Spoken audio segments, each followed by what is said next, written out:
SIP episode 108.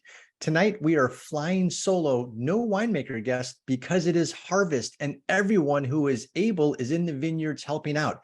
Have no fear. We're going to break down harvest for you with the help of all of the winemakers, 15 plus, who sent us videos of what's happening in the vineyards now. Things from when they decide to do things from Veraison to optical sorting tables. We break it down and we do it all while sipping the 2017 Inspiration Vineyards Grenache. SIP episode 108 Harvest is here.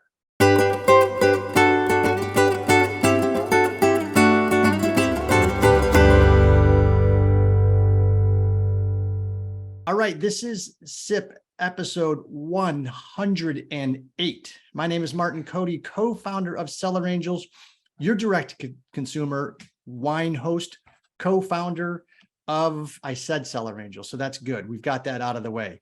Cellar Angels, when we talk about direct-to-consumer, we feature wines exclusively from Napa and Sonoma that, for the most part, you cannot get in the distribution channel. So it's best to go to the Cellar Angels website. You get to meet these beautiful producers up close and personal and experience their wares, many of which we're drinking tonight and we'll be drinking over the next several weeks.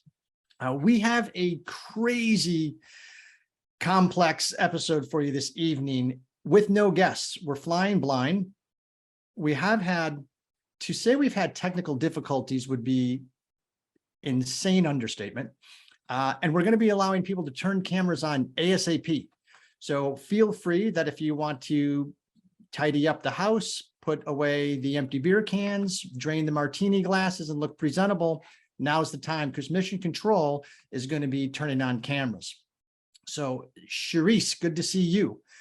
All right, let's talk about what's going on right now. Back to school. So back to school ushers in a new season. And I think we all know what I'm talking about. Pumpkin everything is here. Lattes, decorations, and I'm not a fan. But also what is here is harvest. Harvest is upon us. Full moon harvest, in fact, began just this week. And we're going to talk about, which is one of the reasons why we don't have a guest, because everyone is in vineyards right now that's associated with the production of wine, and it is all hands on deck. So, nope, we didn't get anybody. I'm trying to think of who said they were available. Not a single person that we reached out to is available. But if you can hearken back to It's a Wonderful Life, at the very end of the scene where cannot remember the character's name, but the person was saying, it was all Mary, George, it was all Mary. Mary put the word out and people responded. It was all Mission Control. Mission Control put the word out and the wineries responded. We had no fewer than 15 different winemakers in their busiest time of year send us footage that they recorded themselves in the vineyard this week. So we're going to try to show that to you. Let's put an emphasis on try, because it worked in rehearsal. If you remember the old Timex ad, we hope it works live.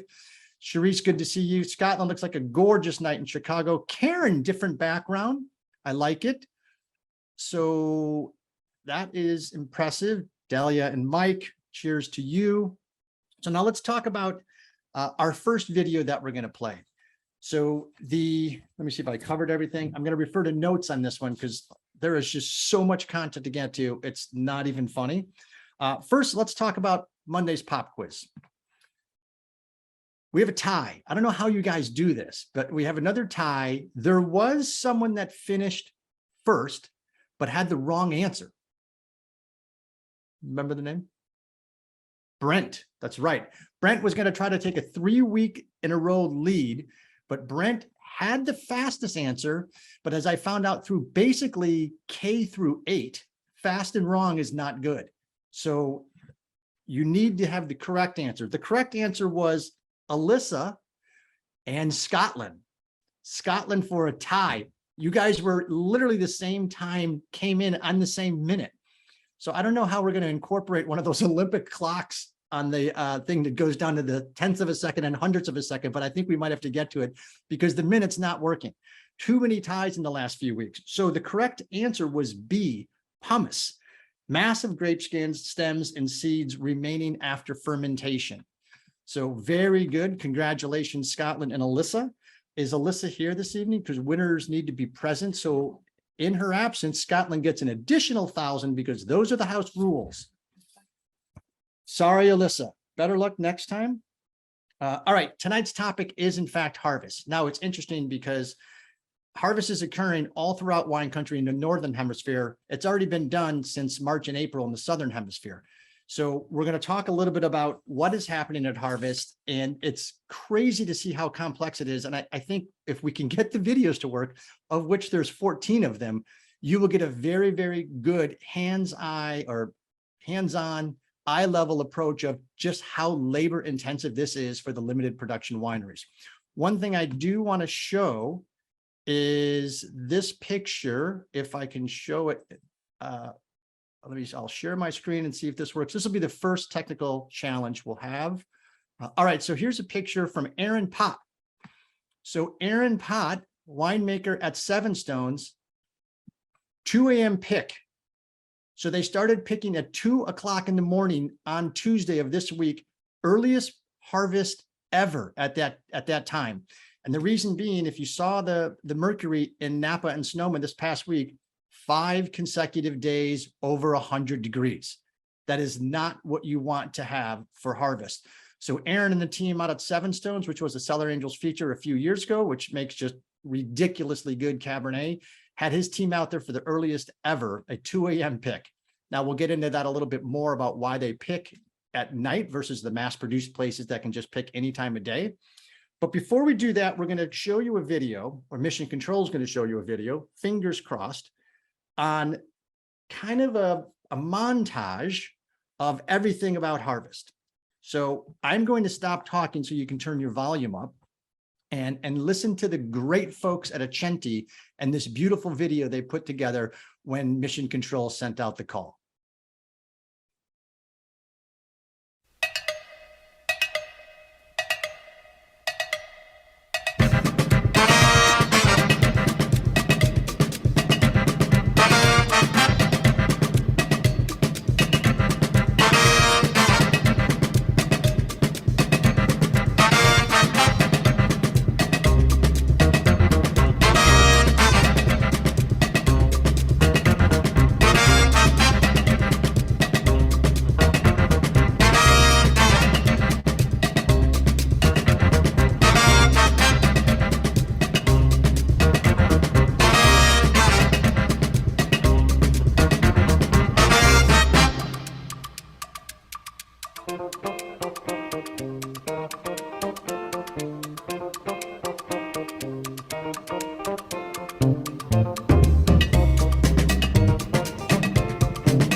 All right, so there you have literally start to finish all the things we're going to discuss tonight. You had James actually having to push, quarter-ton bins on top of a tractor up a hill because of how steep that hill was. You had the hand sorting, you had the shaker table, you had them dumping bins, you had the pressing, and at the end, you had what looked like some ridiculously decadent juice in a Pumpover. So that is part of the process with regards to getting more grape contact or juice contact with the skins. That's not a poll question. So if anybody's waiting for the Pumpover poll question, you're going to be sadly disappointed. However, I think I do have a poll question. Let me know if you can see this. All right, I see nodding. Cellar Angels is considering paid commercials for future sips. Why is everyone laughing? Always be marketing. Okay, so apparently, thank you to people that believes this should be monetized. We have not got a call from NBC or anybody yet, but I know November Sweeps Week is coming up. Okay, so no, the correct answer is unfortunately false. So no, we are not seeking paid commercials. We will take sponsors. So that is fine too. I'll even do the second quiz question right now, if I can remember it. Okay, we're going to show you this a little bit later, but I thought it would be very interesting from a, I don't know, math standpoint. Many of you have seen the sorting tables and the shaker tables, and this is really you only get to see this at limited production wineries, because in the mass produced places, there is no human intervention. These grapes are flying by at a light speed pace. But one of the things they do to remove what is referred to as MOG, M-O-G, material other than grapes, is to use an optical sorter. And you're going to see that in action a little bit later on. So here's your poll question. Optical sorters can sort at the following speeds: greater than 500 grapes or artifacts per second, greater than 1,000 items per second, greater than 1,500 items per second, greater than 2,000 items per second. Now think about the technology in that for a second.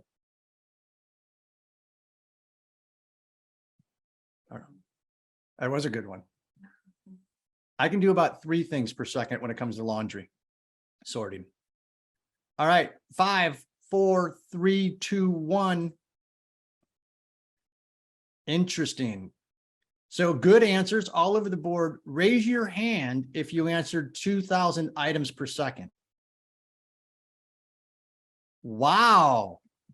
Jeff is either lying or is accurate. The optical sorter can sort 2,000 items per second.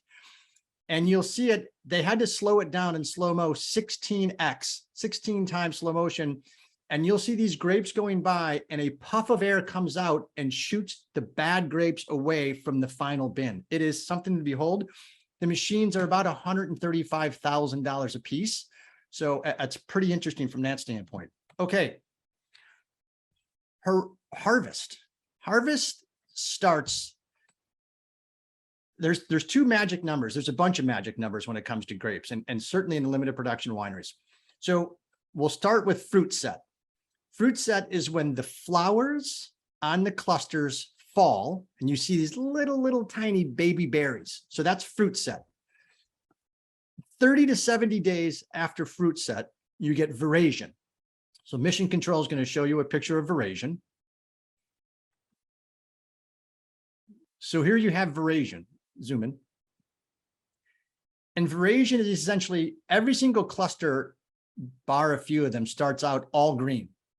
And veraison is when all of the grapes start to turn to the varietal specific color. So here you can see the beginning of veraison, where some of these grapes are starting to turn more pinkish hue, amber, and then there'll be their red wine grapes in several weeks.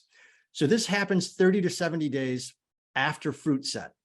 Now, interestingly enough, the same 30 to 70 days is when harvest begins after veraison.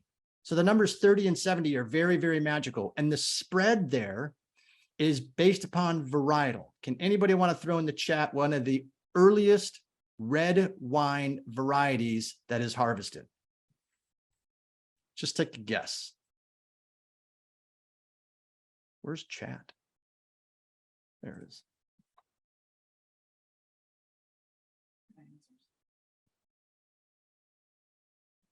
That, okay, Mike and Dahlia, fair point.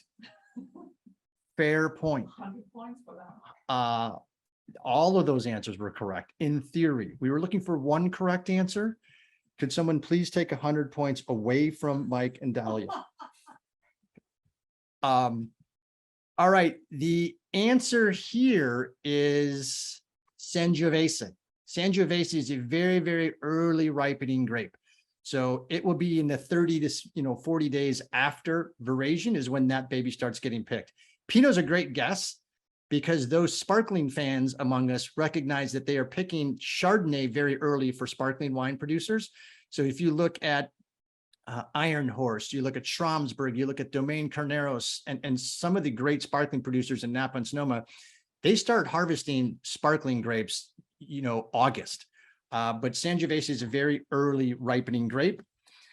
Now, interesting too, which you don't see in the mass production wines, but you do see in the limited production wines, is the different parts of the vineyard ripen at different times, which is crazy. And now this you can actually see analogous in the Midwest in row crops, where you can drive by a cornfield in Wisconsin and Illinois, and some of the corn is super high, some of the corn is not so high.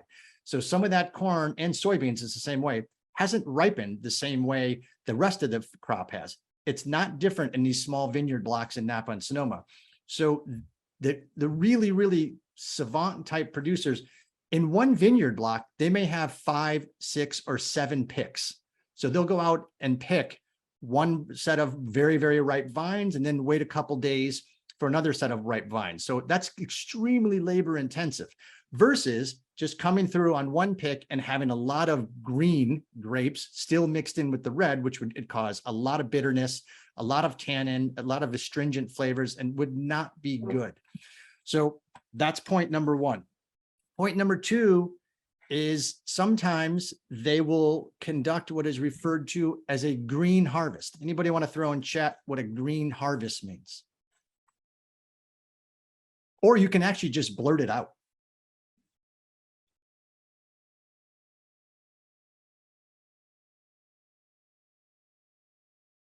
All right, a lot of timid folks tonight. Everyone's finish your glass and get less timid. So a green harvest, look at Scotland. If you're looking this up on the phone, Lily, take his phone away, please. He isn't, I I'm swear. not cheating. We still don't know. We actually have no idea what it is. Okay. A green harvest is where the ripening throughout the vineyard is not as consistent as they would like. So they need to get more sunlight, more exposure. So they will not only trim back canopy to get more sunlight, they will drop underperforming clusters. And this is not done in a lot of areas in the world. They will let undeveloped clusters go into the final tank, which can then be very, very bad for the product. The theory behind this, and it's been borne out with a lot of scientific studies, is if you've got 8 clusters on a vine, hypothetically, and 2 of them or 3 of them are not as well performing as the remainers, they cut and snip off those 3 that are not performing, so that the rest of the energy in the vine and the vigor can go into the 5 performing clusters that are doing very, very well. So there's only so much energy that can go into the vine, and why, diffuse it among 3 clusters that aren't performing, that are never going to catch up, get those off the vine and let the remaining 5 clusters in our example get all of the energy to be able to grow to full maturation. That's what a green harvest is. So now picking, do I have this one? No, you've got this one. This is Nick Goldschmidt. Nick Goldschmidt, who we last spoke with Nick. He was in New Zealand with his family during quarantine, and he famously expressed, when you drink a bad bottle of wine, it's like throwing a good one against the wall. So don't do that. So don't drink bad wine. And Mission Control is going to show us Nick Goldschmidt in the Yoeman Vineyard, fingers crossed.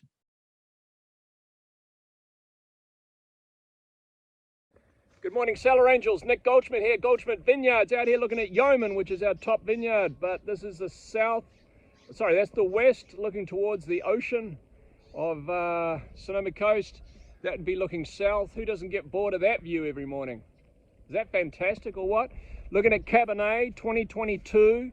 I'm just been out here sampling my berries, checking to see what the sugar and the flavor is like, where the taste comes in. And looking like a cracker vintage, looks a lot like 2021, or an older vintage would be like 1999. Early harvest, small berry, very intense. You can see in here, we've got tiny, tiny berries, tiny, tiny clusters. It's what great Cabernet is all about. You can see that we don't use any herbicide. That under the vine there is all mechanically weeded. And then down the middle avenue here, you can see that we allow the organic matter to grow, so we get good water penetration and build up of good nutrients. Anyway, Nick Goldschmidt, Goldschmidt Vineyards, Yoeman, Forefathers, Catherine Cabernet, Alexander Valley. Beautiful day. How cool is Nick Goldschmidt? Giving a shout out to Cellar Angels, just up in the vineyard, got his hand. He does some amazing videos. So that's actually Izzy, Doug, whole stems. Good answer. You guys love it. enjoy, have a good game at the volleyball game. So now we've got Nick is out there picking, sampling berries. Anybody want to take a guess at what they're sampling the berries for? Throw it in chat or yell.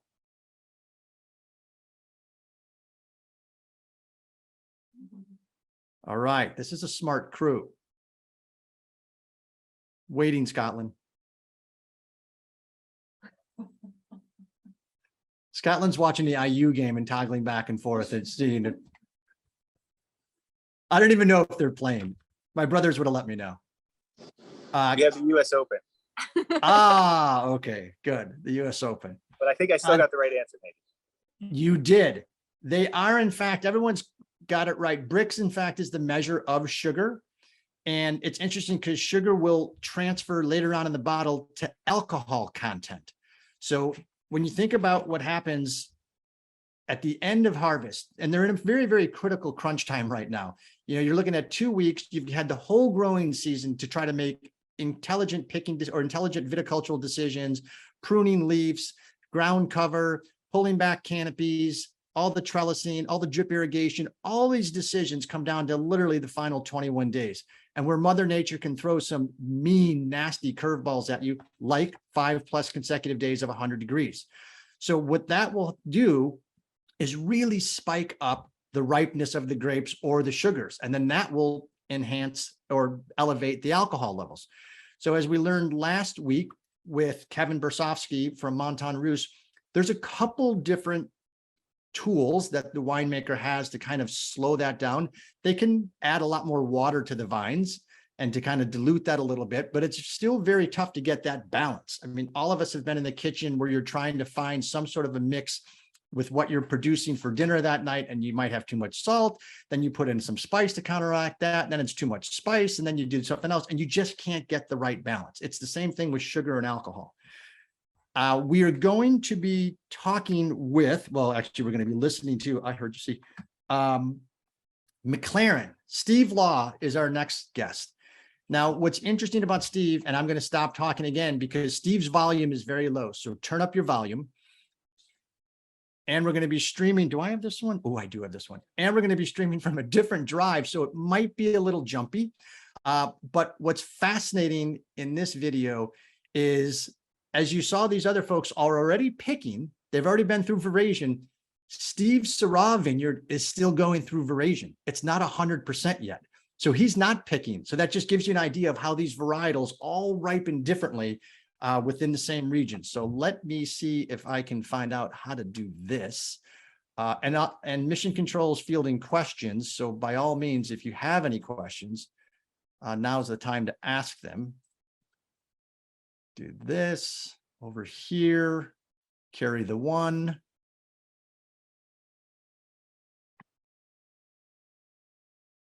He'll come back. He likes us.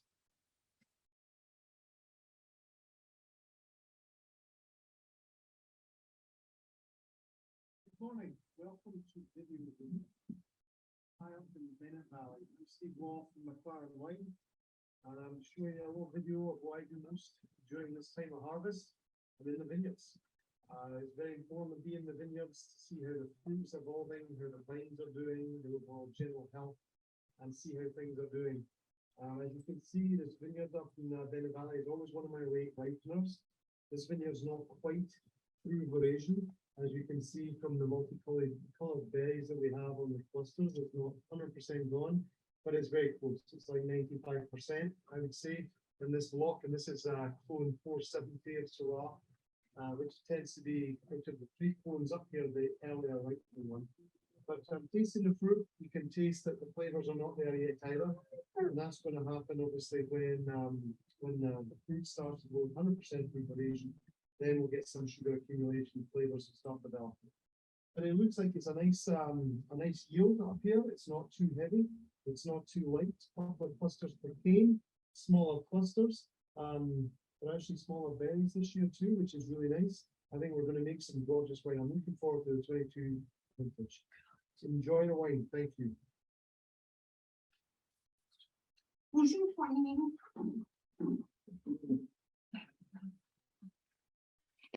Can't have a good harvest without a vineyard dog, especially one that wines during the film. So as you saw, he's in his Bennett Lane vineyard, great region. It's his cool Syrah. You saw a couple green berries on those clusters, 95% almost through Veraison, but not yet. So as we talked a little bit about the higher sugar levels, that is going to be a sweeter grape. And you saw some green berries on there that Steve will probably hand sort and pick off because he doesn't want them to impact, the final blend. They will test grapes in various parts of the vineyard for phenolic ripeness. Now we've got a series of videos on phenolic and physiological ripeness with none other than Stephanie Trotter, who, to say she geeks out over this would be an understatement, because this young lady has a penchant for going into the vineyard and filming and sharing it with wine lovers. So I want you to take a look at kind of what Stephanie's doing. And she introduces something that you may have heard of, but not necessarily seen. One of the most important tools is a refractometer, which measures sugar levels. And we're actually going to get a view inside one so you can see what the Brix level is. Mission Control is going to spin this one up. I lied. It's not circled.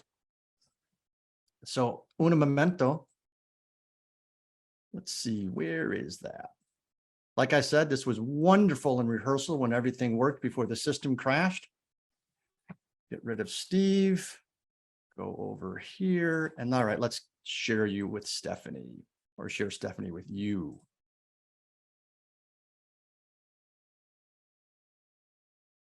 Good morning, it's Stephanie from Trotter 116 Winery with my dog Chance. I'm out here doing what we call field sampling. So this morning I've picked about a pound of grapes. And I'm going to squish these all up, and I'm going to use a refractometer to check the sugar level. Once I know the sugar level, I can kind of gauge when harvest is going to be. So with warm days and cool nights, I can count on 1.25 degrees increase in Brix and sugar level a week. So, all right, I'll be back in a minute once I check, and I'll show you the refractometer. Okay, so that's pretty cool. She can, by the way, apparently you need a Ziploc bag and a hand to be able to be a winemaker, because everyone just puts their wines in a Ziploc bag and crushes them and then measures the juice. So I think we can all take care of this. It doesn't seem much schooling is involved, but we'll see how it turns out. She is going to go ahead and grab a refractometer, and give me a second to show that video because it's actually pretty cool. She actually has a different way of picking the clones, or picking the clusters. To say it's randomized is mild. Check out the way Stephanie selects her clones. So we just walk along, and you can't really decide what grape you're gonna gather for the test. You want to just pick randomly. So you just stop and you turn and you grab that cluster, and that's how you collect your samples. So she's picking random clusters from different rows, mashing them all in a bag. And then we'll show you a little bit of a video of Nick Goldschmidt on how he mashes his grape clusters. But then Stephanie gets these all in that Ziploc bag you saw, and then she pours the fluid into a refractometer. Now, a refractometer is a special instrument that actually measures the sugar levels of the solution that you have put on the measuring plate. So let's take a look at what that looks like. And I think we'll come back to it. You can zoom in, and again, I'll be quiet because the sound is not great on this.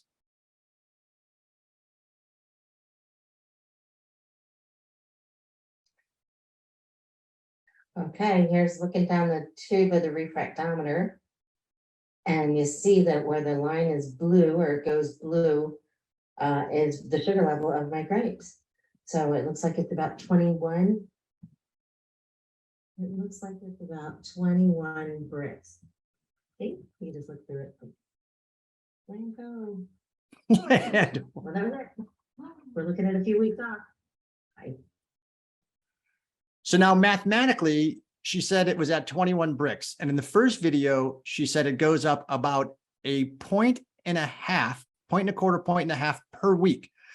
So she knows if she wants to pick at 24 or 25 bricks, she's got 2 or 3 weeks left, providing that the temperatures are consistent. But if there's a spike in heat, those sugars will spike commensurate with it. So that's why everyone's busy right now. Everyone is in the vineyards measuring this stuff day and night, and they're walking rows to figure out, because they've got to order the pick, and then the crew's got to come in and pick. And they pick really late at night or early morning when the grapes are coolest. And you want that cool temperature to actually have the grape almost shut down and not produce any more sugars. So that's why almost every great house, France, Spain, Germany, Italy, United States, Napa, Sonoma, New Zealand, Argentina, the small producers will pick at night. They want those grapes kind of sleeping dormant so that there's no more phenolic ripeness happening. And interestingly enough, if you're picking in the morning, early part of the day, when those grapes are in transport, some of the grapes can actually burst open in the bins, and they will start fermenting in the bins on the way to the winery. You don't want that happening. Not good. So you pick too early, you get green, harsh tannins. Terrible. And by the way, you'll taste this sometimes on certain varietals. I get it a lot on Cabernet Franc, where I get that green pepper. And I know it's not the varietal's fault. I know it was picked early, and it's underripe. So, and I love Cabernet Franc. So that's a challenge there. If it's picked too late, really high sugars and what is referred to as a very flabby wine. There's just no nuance to it, no linear, no angles. It's just thick, unctuous wine. The type of wine, sparkling gets picked early, dessert wine gets picked late. So now that we've got the berries off the vine, we've got to go sort them. And so they could put these into small bins, and you'll see like the bins behind me. These are 1-ton bins. These guys out in the field are actually filling up, looks like, dirty dish trays in the cafeteria, and filling those and dumping those in the bin. And then they will then take these bins over to the winery and then throw these all into not a hopper, but a press. I do not have 9 and 10. I do have 9 and 10. So let me show you the folks at Patent. And by the way, if you haven't purchased your sip kit yet, get on that, because there's 2 Tom Rinaldi wines coming up, and one wine called Kaluna that is arguably the best sub $40 bottle of wine I've ever had in Napa and Sonoma. It's that good.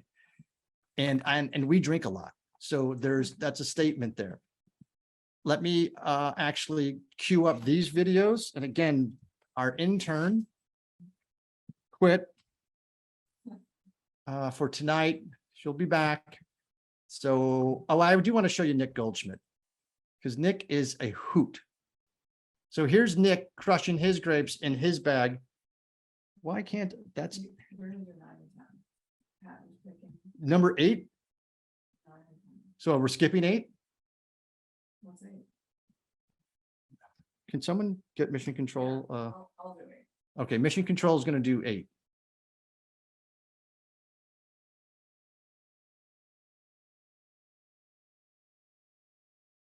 The last time went this slowly, I was having my fingernails pulled off.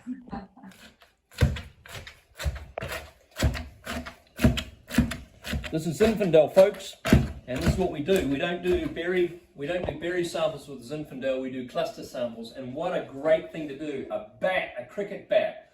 So when we, I can hit nothing but 6s with this cricket bat for sure. But anyway, back to the soaking, and we'll leave it here for 24 hours, and then we'll check the sugar, because with Zinfandel you get a lot of raisins and unripe berries, and so we really want to have the juice soak in with the skin for about 24 hours so we know what the real sugar and acid is. Anyway, beautiful. Best use of a cricket bat all summer.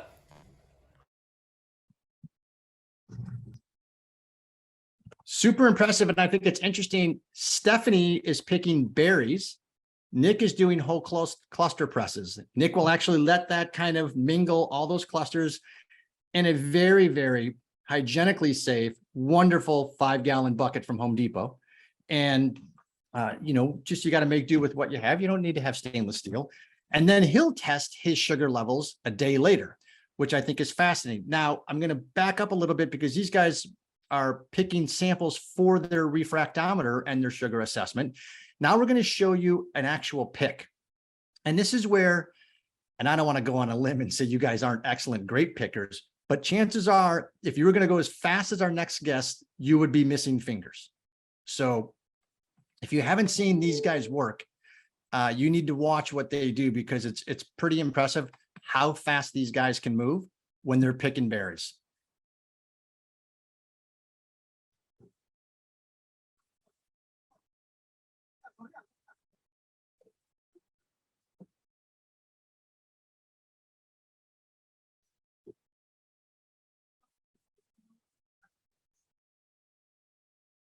Absolutely insane. This gentleman knocking out clusters of Sauvignon Blanc for patent is scary. I'm sorry, what was that?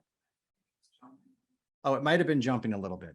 I apologize, but I think you got the gist of just how fast they're going, or at least I hope you did. It's pretty impressive. Then what they do is they take them, they throw them in a hopper, and interestingly enough, you have to have special equipment to get down some of these rolls. It's just not, you know, a backhoe of any sort. And here's the tractor they use, a narrow tractor.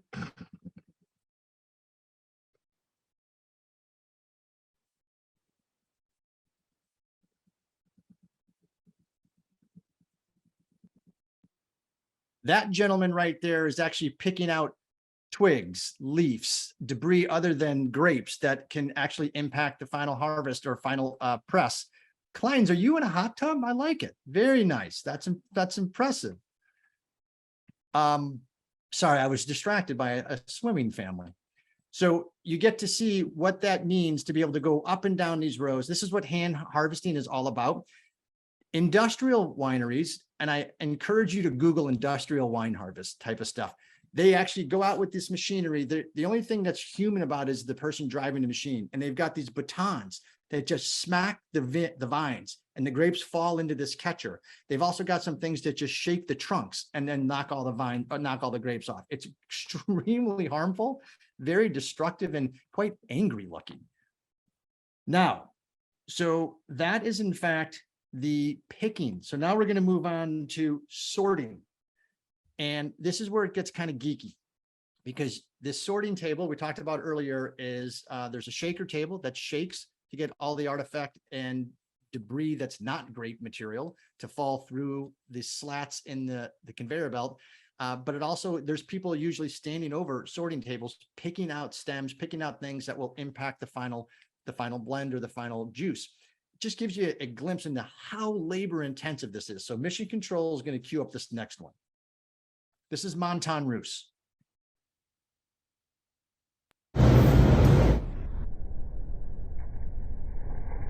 Kevin filmed in slow-mo too.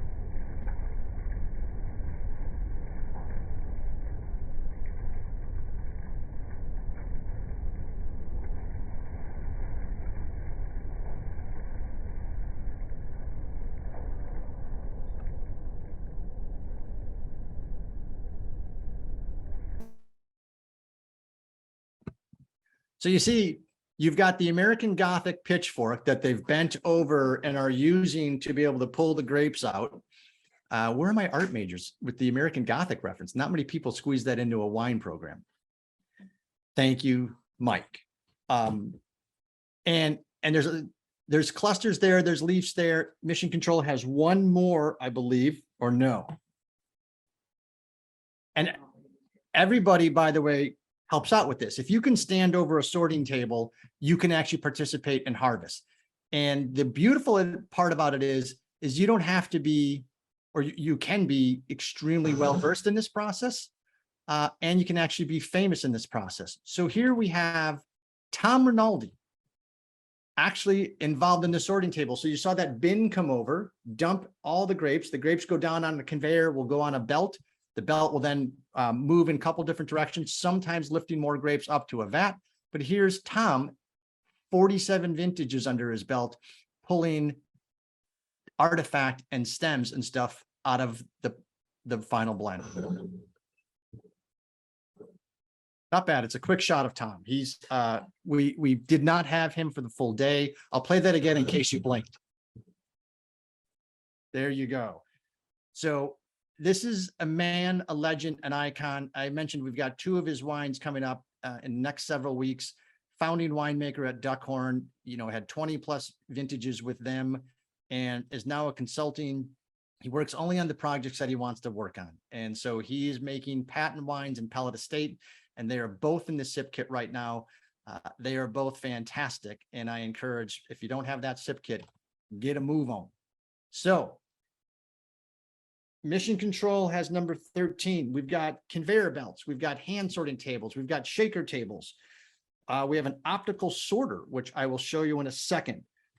Mission Control is going to show you, folks, the shaker table. She's showing the clusters. Oh yeah, you have to actually zoom in a little bit. So this is Sauvignon Blanc clusters for patent estates. And I want you to focus on a couple different things here. So you can see some of the purple grapes are dimpling. This is part of their process. They want that over ripeness, similar to what you might get in a dessert wine, that Chateau de Kim, that Botrytis type stuff. Those grapes are so deprived of fluid that they're shrinking, but the fluid that's left is that magical fluid, that fluid that is so intense and so flavorful. This is actually part of their Sauv Blanc program. So they don't mind a little dimpling. You can see that the grape skins are starting to pucker a little bit because they're collapsing on themselves. And it is absolutely magical juice, not diseased or anything like that. This is part of their plan. All right, next, what am I doing? Shaker table, is that me? Number 14. All right, so here's what a shaker table looks like. I have one of these in the back.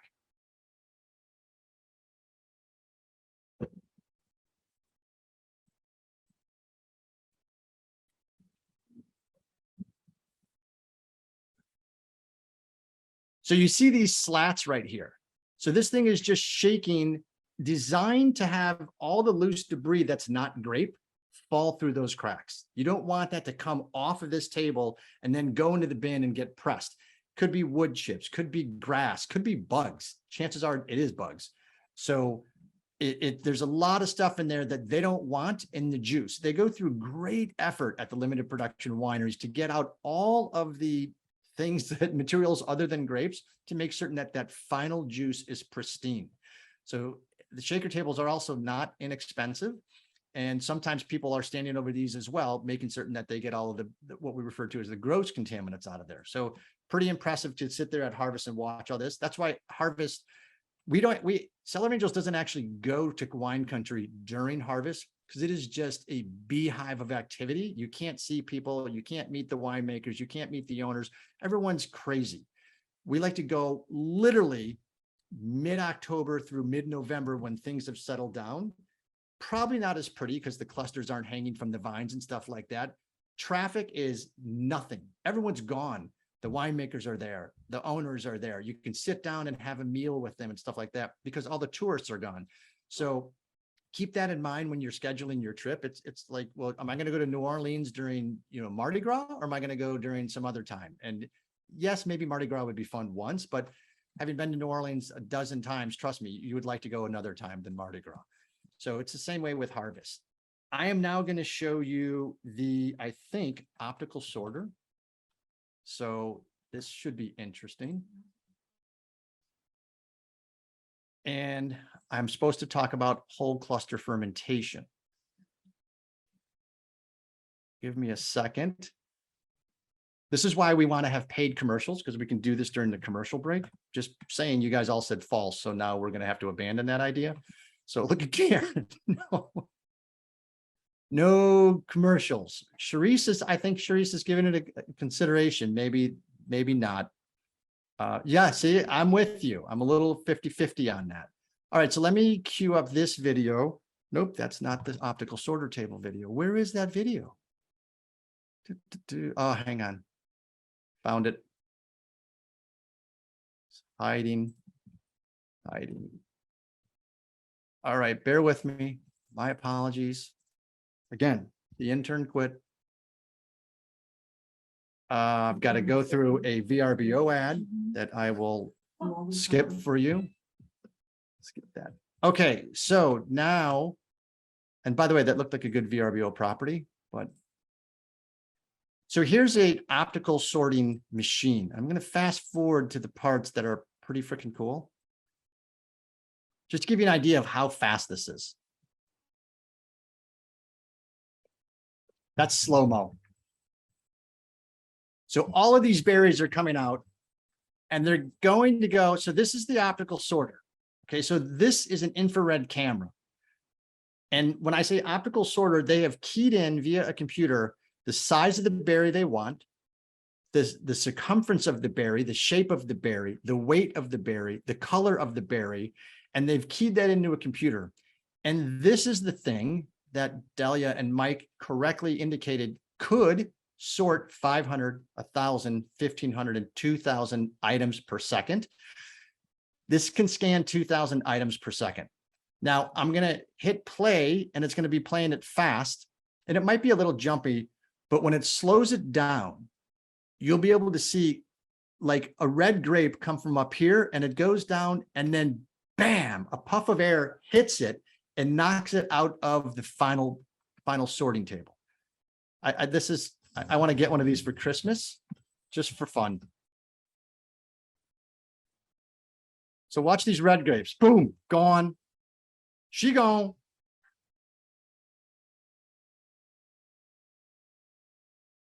Just knocking these things out. Get out of here. Get out of my wheelhouse. This is not my blend.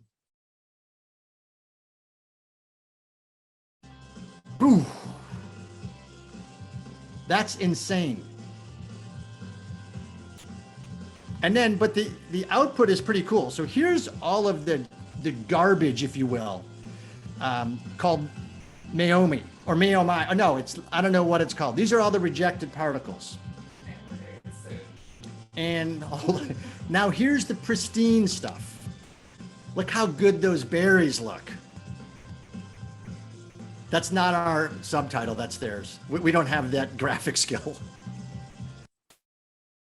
Not bad.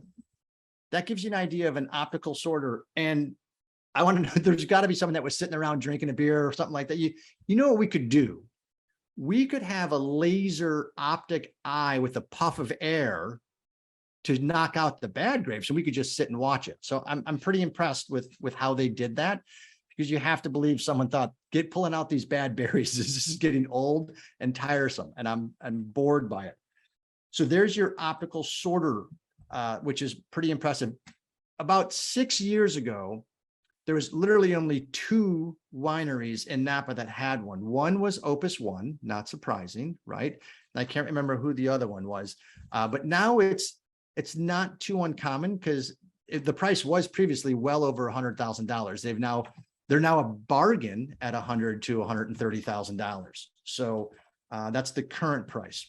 All right. So now we've got the crush begin. We've got the fermentation process. We showed you this patent Sauvignon Blanc clusters with that beautiful soft dimpling, which is very old world in style. Tom Rinaldi, old world fiend. He loves what France has been doing, and he's got 47 vintages under his belt in Napa Valley. So he knows a thing or two about what's happening. Now we're talking about whole cluster fermentation. So not just pulling out berries, but putting the whole cluster in. They leave the stems on. Some groups leave the stems on to actually impart more tannin. So think about that when you pull up a grape cluster and you have the stem there. That stem has got that woody feeling to it. It's got some bitterness to a degree as well, but that can soften in the juice and the fermentation process. So whole cluster fermentation is fairly popular. I don't know if it's because they want that tannin to add ageability, life, and depth to it, or if they also don't want to go through the manual, painstaking process of pulling those berries off the cluster, which is extremely labor intensive, probably a little bit of both. The Punchdown.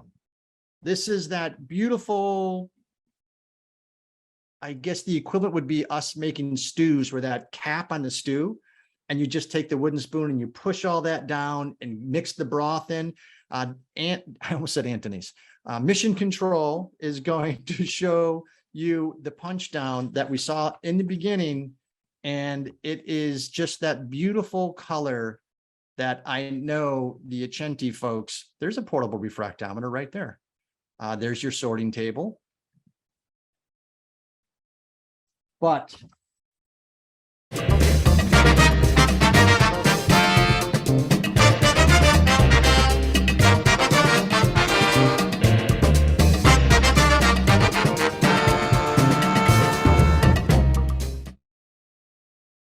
so now, those of you that remember, many sipsters remember Garderian Wines with Natalie Coughlin, the 3-time Olympic swimmer, when she said one of her funnest things to do is to swim through that cap because it's a great exercise. And her arms are red from shoulder to fingertip and pushing all that down manually. You have to do the punch down 2 or 3 times a day. It all depends on how much juice you want exposed to the skins. Because remember, fun fact, grape or wine gets its color from skin to pulp ratio. So the more contact of skin you have, that deeper that color is going to be. But you need to actually mix the skins in. So that's what the punch down is. There's also a pour over, which we could show you, but we won't, where the pour over, pump over, where the wine is actually sucked off the bottom through pipes, comes over, and they just drain it over the top of that cap that you just saw. So it's doing the same thing, a lot less manual work in that one. So let's see if we got anything. Questions on harvest? No, good. All right, we are going to go to a commercial because Charisse told me. I'm just teasing. We're not going to a commercial. I do want to tell you, here we're in the danger zone right now for harvest because a lot can happen. And we saw heat spikes in Napa and Sonoma, and there still is stuff going on. Oh, here's actually a pump over. Thank you. That's Montagne Russe's pump over, as a matter of fact.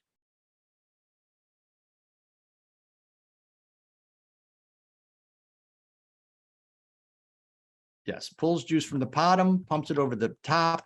But now before harvest, you have blame me for no. I'm blaming the intern who's not here. And I'm joking because Ivy is mission control critical. The challenge was technology, as always. But Napa and Sonoma are not out of the woods right now. There's a hurricane in Los Angeles from what I heard earlier today, and San Diego, so that's unusual. Climate change is real, and you have 5 days before harvest. Not that it hasn't happened before, it doesn't happen very frequently, but they've got 5 days of 100+ degrees, which makes harvesting extremely physically difficult, mathematically challenged to get the ripeness where it needs to be. And this is after, like we saw in July when several of the Angels were out there, the vintage was going great. It was amazing how good it was going. But I want to just call your attention to what happened 10 days ago in France. So in Chateaneuf-du-Pape, a very, very famous region, a favorite region of Angels, especially Mission Control and myself, there was a semi-freak storm off the Mediterranean near Provence and Chateauneuf. And one of the vineyards was ruined, Local. And I'll show it to you on Google Earth because I know people are going through GE withdrawals. So let me get that out of the way. And then I'm going to show you an article that talked about this. First of all, I'll back up and go to CDP. So there's a ridge here, a plateau in Chateaneuf-du-Pape on the southern Rhone. Here's Chateaneuf-du-Pape. And so you look at all of these beautiful, you want to talk about a patchwork fabric of vineyard spots. In Vaux-Télégraphe, this is a very, very famous winery right here that produces some of the greatest Southern Rhone wines in the world and has for 5 generations. So when you think about the exposure that these folks have, there's a ridge here. We did this last week that goes up from here to here, and it goes up like 200 meters. So the top of this ridge and the top of this ridge right here are very, very exposed plateaus to both sun and, more importantly, to wind. And the wind is what did some havoc earlier, or 2 weeks ago, that they were not prepared for. So I'm going to show you a little bit of an article that talks about what happened at this tornado and hail. Take a look at this. Where's my share? Where am I?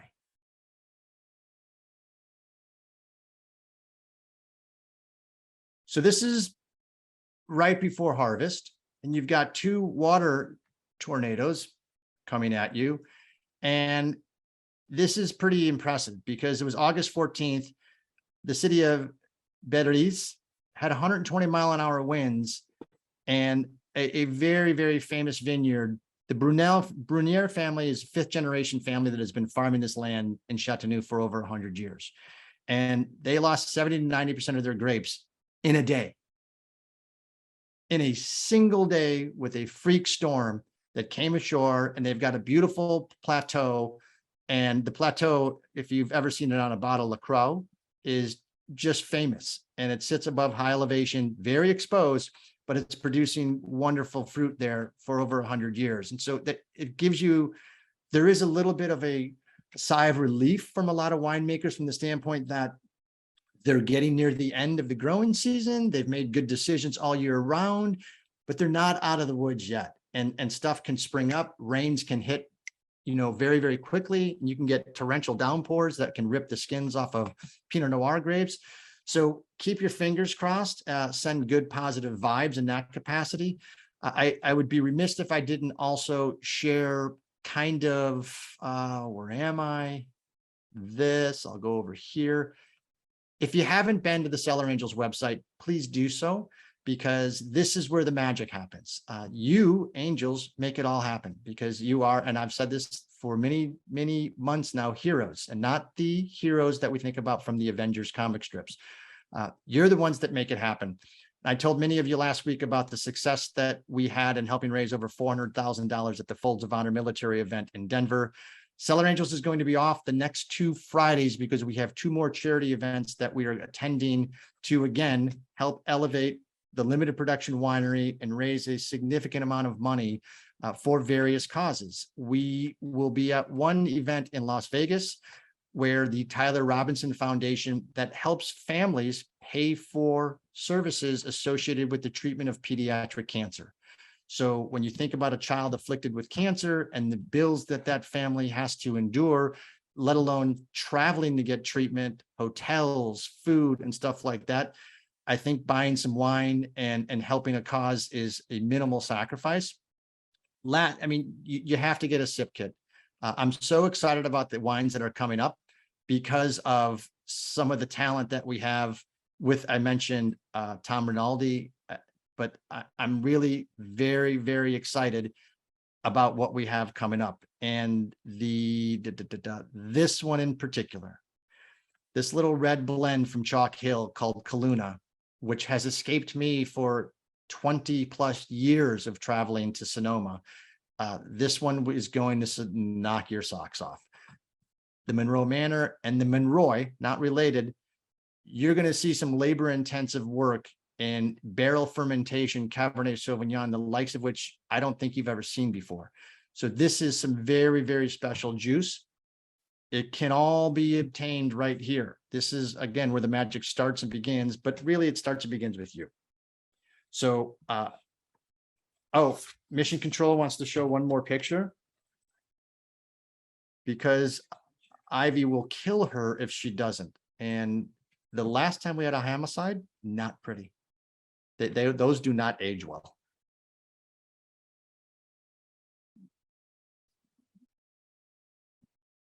That's just a picture of us, sweetie. There we go. Oh, there we That's Lucy from Patent Wines. That again, you got to have a winery dog. That is Lucy. Look at these clusters. Those are just gorgeous, gorgeous clusters. This is what they're after all season long. That's a pretty significantly older vine. You can tell by the trunk and the gnarliness of it. You see the drip irrigation below with the black tubing. But Lucy is just the vineyard dog from Patent, and that's Tom Rinaldi's project with Eric Reich. And you're going to meet both of them in a couple weeks. I am looking forward to helping you all subscribe to the YouTube channel, buying wine, corporate gifts. If it's Wednesday, it's Chef Boyardee Prince Spaghetti Day. Anything else I can say? Who else remembers Prince Spaghetti Day? How am I the only one over 50 that remembers that? That is insane. Okay, I'm gonna have to watch them. Jeff, don't shake your head, no. All right, who remembers cheddar Sundays with cheese heads on hats? Well, that's a religious experience. That's like the Great Wall of Mecca. I understand that. All right, kids, you survived without a winemaker. You've learned everything that happens between veraison and harvest, pumpover. We haven't shown bottling or anything like that, but you get an idea for just how difficult this is. And it's even more difficult when the vineyards are sloped, because everything has to be done with gravity in mind, and you're pushing equipment up these hills, many of those rows.